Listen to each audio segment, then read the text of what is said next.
వ్యాస మహర్షి వచ్చి ఇంకా రాబోయే యుద్ధాలను నువ్వు చూడలేవు, భార్యాభర్తలు గొడవలు పడతారు. ధృతరాష్ట్రుడు పెళ్ళి అయ్యే వరకు బాగానే ఉంది. ధృతరాష్ట్రుడు గాంధారిని చేసుకుంటాడు. గాంధారికి 100 మంది పుత్రులు పుడతారు. మరి కుంతీదేవికి 5 మంది పుడతారు. ఈ స్టోరీ అంతా జరుగుతుందా?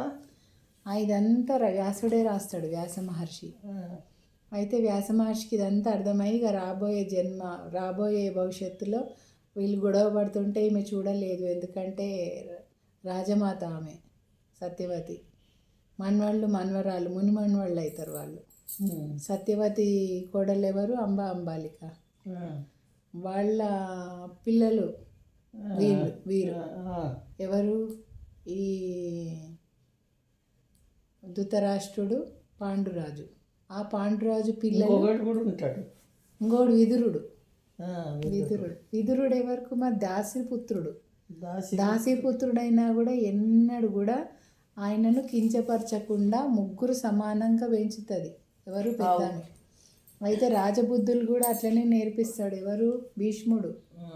భీష్ముడు ఎప్పుడు ధర్మం తప్పడు. బాబాయ్ అవుతాడు. ఎప్పుడు దాతాశ్రీ అంటే పెద్ద నాన్న అని పిలుస్తారు ఆయనని. మహాభారతం వినాలి, మంచిగా చాలా బాగుంటుంది.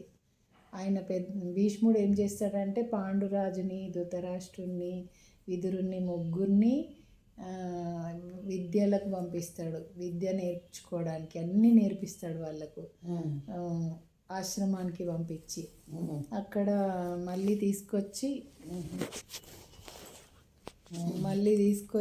వాళ్ళకి